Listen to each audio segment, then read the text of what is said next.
নমস্কার বন্ধুরা, শুভ সকাল। চলে এলাম আবারও একটা নতুন ব্লগ ভিডিও নিয়ে। তো বন্ধুরা, তোমাদের কাছে অনুরোধ করছি তোমরা পুরো ভিডিওটা একটু না স্কিপ করে দেখতে থাকো। তো বন্ধুরা, তোমরা তো দেখলেই আমি সকালের ওয়েদারটা তোমাদের দেখালাম, কত সুন্দর ওয়েদারটা, রৌদ্র বেরিয়েছে। আর ওই যে আমি তো ছাদে গিয়েছিলাম জামা কাপড় মিলতে, ওটা তো আমার প্রতিদিনের কাজ আছে, তো ওটা আর বলার কিছু নেই। তারপরে দেখো ছাদ থেকে নেমে এসে এই যে এখন পুজোটাও সেরে নিয়েছি। তো পুজো করে নিয়ে চলে এলাম একেবারে রান্নাঘরে। তো রান্নাঘরে এসেছি, এই যে আগের দিন রাত্রিবেলায় ছোলা আর মটর ভিজিয়ে রেখেছিলাম, তো ওইগুলো সেদ্ধ করব আলু দিয়ে, তো মুড়ি খাওয়ার জন্য। তো এই যে দেখো ধুয়ে নিচ্ছি, দুইবার করে জল দিয়ে পরিষ্কার করে ধুয়ে নিচ্ছি। তো তারপরে সেদ্ধটা বসাবো।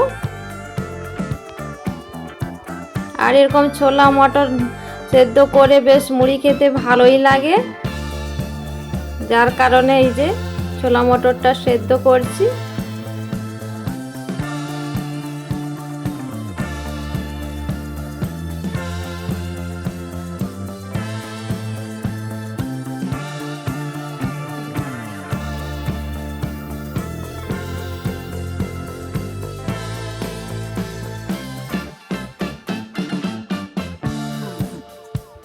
তো গ্যাসে তো ছোলা মটরটা সেদ্ধ বসিয়ে দিয়েছি, তারপরে এই যে একটা আলু কাটবো। তো এই যে কারণেই দেখো, আর যেহেতু ছোলা মটরটা সেদ্ধ হতে একটু বেশি টাইম লাগবে, আর এখন আলু তো নতুন আলু, তো কাঁচা আলু সেদ্ধ হতে বেশি টাইম লাগে না, যার কারণে আগে ছোলা মটরটা দিয়ে দিয়েছি। তো আলুটা এই যে পরে কেটে দেব। আর জানো তো বন্ধুরা, এরকম ছোলা মটর সেদ্ধ মুড়ি খেতে বেশ ভালোই লাগে, আর ছোটোবেলাকার কথা মনে পড়ে যায়, যার কারণে আমি এই 2 দিন পর পর এরকম ছোলা মটর আলু সেদ্ধ করি। আর আমার যেহেতু পছন্দ, আমার মেয়েও খুব পছন্দ করে। আর ছোটোবেলার কথা মনে পড়ে যায় বলতে কি বলো তো, ছোটোবেলায় যখন মা ঠাকুমা দিদারা যখন ভোট দিতে যেত, তো আগে আগে দিত না, ওই যে ছোলা সেদ্ধ মটর সেদ্ধ দিয়ে মুড়ি দিত না, তো আমরা ওই লোভেই চলে যেতাম। তো আমাদের তো তখন ভোট হতো না ছোটোবেলায়, তো কিন্তু মায়েদের সাথে যেতাম ওই ছোলা মটর সেদ্ধ মুড়িটা লোভে, আর বেশ ভালোই লাগতো। তো যার কারণেই বললাম, ছোটোবেলার কথা মনে পড়ে যায়। কার কার মনে পড়ে তোমরা জানিও বন্ধুরা কমেন্ট করে। তো আমার এতে বলতে লজ্জা কিছু নেই, সত্যিই ছোটোবেলায় ওই ছোলা মটর মুড়ির লোভে যেতাম মায়েদের সাথে, যার কারণেই বললাম, এতে লজ্জার কিছুই নেই।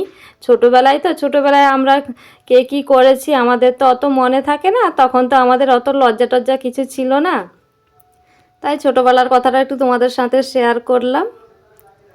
তো দেখো এদিকে আমার তোমাদের সাথে কথা বলতে বলতে আমার ছোলা মটরটা সেদ্ধ হয়েও গিয়েছে, এদিকে নেড়েও নিয়েছে একটা শুকনো লঙ্কা আর পেঁয়াজ দিয়ে, এই যে দেখতেই পাচ্ছ তোমরা। তো এখন এই যে খাওয়া দাওয়া করবো। তো দেখো খাওয়া দাওয়া করে এই যে গিয়েছিলাম দোকানে, আর মুড়ির বস্তা দেখতেই পাচ্ছ কাছে, তো 1 কিলো মুড়ি। তো তোমাদের তো আমি বলেছি মুড়ির চাল বাড়ন্ত, তো এর আগের বারে দেখেছিলে 500 মুড়ি এনেছিলাম, তো এইবারে দেখো 1 কিলো মুড়ি একেবারে নিয়ে চলে এসেছি। তো এদিকে দেখো আবারও বসিয়ে দিয়েছি দুপুরের রান্নাটা। তো রান্না প্রায় হয়েও এসেছে, তো এদিকে শুধু মাছটা হতে বাকি ছিল দেখো। তো মাছের করব টক ঝাল, এই যে সর্ষে আর লঙ্কা বাটা ছিল।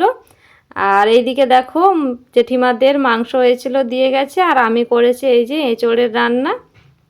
এঁচোড়ের তরকারিটা করে নিয়েছি, দেখো হয়ে গেছে, বললাম না রান্না প্রায় শেষের দিকে।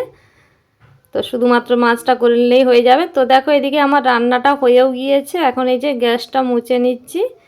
আর আজকেও খাবো আমরা দুজনে, তোমাদের দাদা ভাই আর আমি। তো বাড়িতে আর কেউ নেই, আর মেয়ে যেহেতু স্কুলে ভাত খায়, যার কারণে আমরা দুজনে খাবো।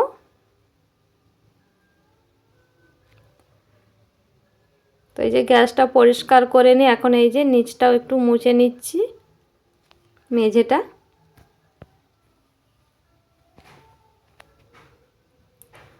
তো দেখো নিচের কাজ বাজ সেরে এখন চলে এসেছি ছাদে। আর ছাদে এসে দেখো মাথায় হাত বলতে দেখো, আমি ভেবেছিলাম যে বাতাস দেয়নি তো জামা কাপড়গুলো উড়ে পড়বে না, যার কারণে ক্লিপ দিইনি। এই দেখো এসে দেখছি বাতাসে সমস্ত কিছু উড়ে পড়ে গেছে, তো সমস্ত কিছু নোংরা ধুলো হয়ে গিয়েছে, এই কারণেই বললাম মাথায় হাত। তো তারপরে দেখো একেবারে চলে এসেছি বিকেলবেলায়। বিকেলবেলার চায়ের তো জানোই আমাদের চায়ের পর্ব আছে 2 বেলা, এই যে পাঁপড় আর চা করে নিয়েছি। তো তারপরে এটা হচ্ছে একেবারে রাতের বেলার ঘটনা। তো রাত্রিবেলা বলতে তখন বাজে ওই 8টা সাড়ে 8টার মতো। হ্যাঁ, তো এই যে রান্না বান্না করে এসে দেখছি আমার দুই মেয়ের কাণ্ড দেখো, দুই মেয়ে খেলা করছে। আর তোমাদের দাদা ভাইও এসে দেখো আমাদের দুষ্টুর কাছে বসলো। আর আমি যে ভিডিওটা করছি ওরা কিন্তু জানে না। তারপরে যখন দেখেছে আমি ভিডিও করছি তোমাদের দাদাভাই আমাকে বকছিল। তো ও তো ক্যামেরার সামনে আসতে চায় না, যার কারণেই। আর ও জানে না যে আমি ভিডিও করছি। এই যে দেখো, আর আমি তোমাদেরকে না অরিজিনাল ভয়েসটা দিতে পারছি না, আমাদের পাশের গ্রামে পুজো হচ্ছে, মাইক বাজছে, যার কারণে অরিজিনাল ভয়েসটা তোমাদের দিতে পারছি না ওরা কি কথা বলছিল। আর এই যে আমাদের দুষ্টুও দেখো, এখনকার বাচ্চাদের মতো দুষ্টুও ফোন দেখতে খুব পছন্দ করে। দেখলেই তো, ওকে এমনি ডাকছিল, নেমে আসেনি, কিন্তু যেহেতু ফোনটা দেখাচ্ছে তো ফট করে ও নেমে চলে এলো। তো এই করছে ওর সাথে। তো চলো বন্ধুরা, আজকের ভিডিও এই পর্যন্তই। দেখা হচ্ছে আবারও একটা নতুন ভিডিওর সাথে। ততক্ষণ তোমরা ভালো থেকো, সুস্থ থেকো। আর ভিডিওটার কোথাও কোনো অংশ যদি ভালো লেগে থাকে একটা করে লাইক, কমেন্ট, শেয়ার, সাবস্ক্রাইব করে যেও। তো চলো আজকের মতো টাটা।